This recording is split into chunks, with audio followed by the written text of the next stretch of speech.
Happy Friday, everyone. Mr. Painter here with The Boy in the Dress, chapter 13. It's called Double French, and I know there's quite a bit of French to be read in this, so I apologise if I mispronounce anything or if I sound a bit silly trying to read French because it's not my strength. So here we go, chapter 13, Double French.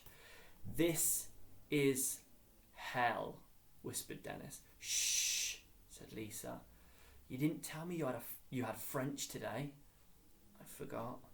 You forgot, said Dennis. Shh. And actually, it's double French. Double French!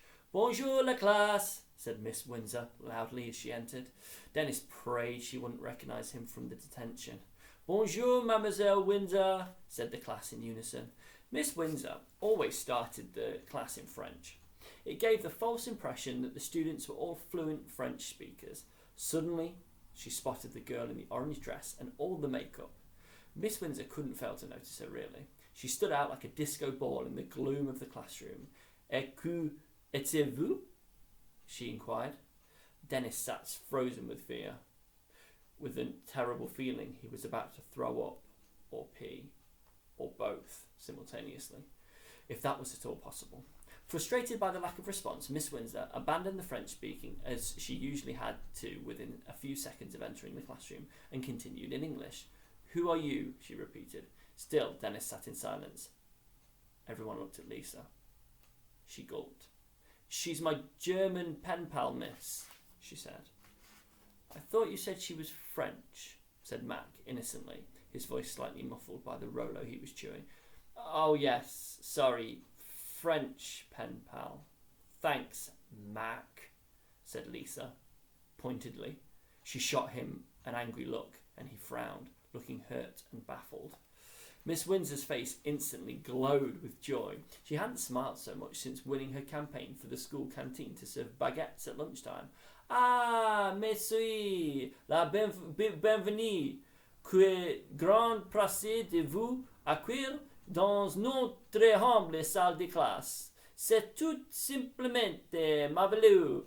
J'ai tant de questions à vous poser. De quelle région de la France vous-vous? Comment sont les écoles là-bas? Et quel est votre passatemps favori? Que faites-vous pendant dans la vie? S'il vous plaît, venez à table et desservez vos vies en France pour que nous puissions tous bénéficier. Ces élèves possent tirer grand profit d'un entrée avec un vrai français tel que moi. Mais rendez-vous en service, ne me courons pas devant eux. Like everyone in the class, and indeed like most people reading this book, except for the exceptionally clever or French ones, Dennis had absolutely no idea what Miss Windsor was going on about. I don't know either. I had to get a friend who had passed their French GCSE to translate it for me. Basically, though, Miss Windsor is delighted to have a real French person in her class and is asking lots of questions about life in France. I hope so anyway, unless my friend is playing a horrible joke on me. And Miss Windsor is talking about her favourite episode of SpongeBob SquarePants or something.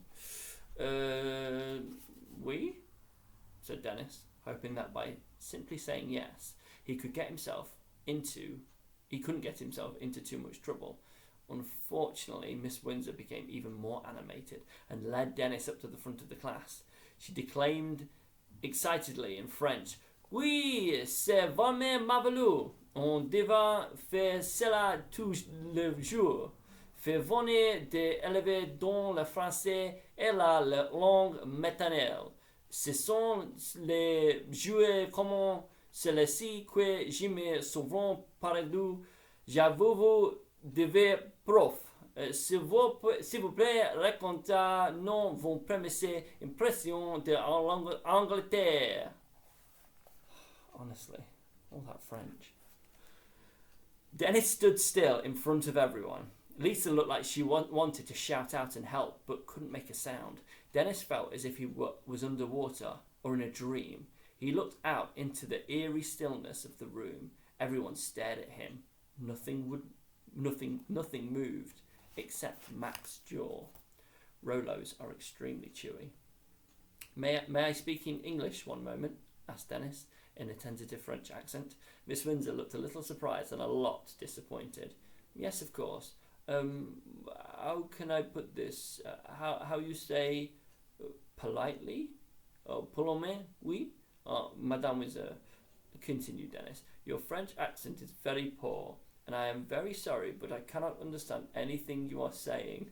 Some of the pupils laughed cruelly. A single tear appeared in Miss Windsor's eye and rolled down her cheek. Are you all right, miss? Do you need a tissue? Asked Lisa, before shooting Dennis a furious look. No, I am perfectly fine, thank you, Lisa. I've just got something in my eye, that's all. Miss Windsor stood there, swaying like she had been shot, but hadn't quite fallen to the floor yet. Why don't you all get on with some private reading? I just need to step outside to get some air for a moment. She tottered uncertainly out of the classroom, as if the bullet was slowly making its way to her heart. She closed the door behind her. For a moment there was silence. Then, from outside the classroom, they heard a huge wail. Ah! Then silence again. Another wail. Ah! Then silence again. Another wail. Ah! A little more silence, and then an even longer one. Ah!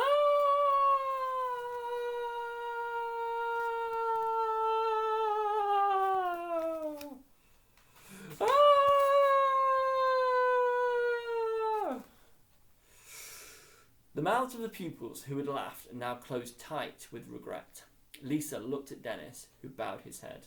He returned to his seat, scraping his heels along the floor sorrowfully. A few more seconds passed like hours before Miss Windsor returned to the classroom. Her face was red and puffy from crying. Right, good. Turn to page 58 in your textbooks and answer questions A, B and C. The pupils all began their work, more silent and compliant than they had ever been before. Would you like a Rolo, miss? Ventured Mac. No one was more aware of the momentary comfort chocolate could give in moments of despair. No thank you, Mac. I don't want to spoil my lunch. It's bouffe boignon. She started crying uncontrollably again. Chapter 14, with you on Monday. Have a happy weekend, everyone.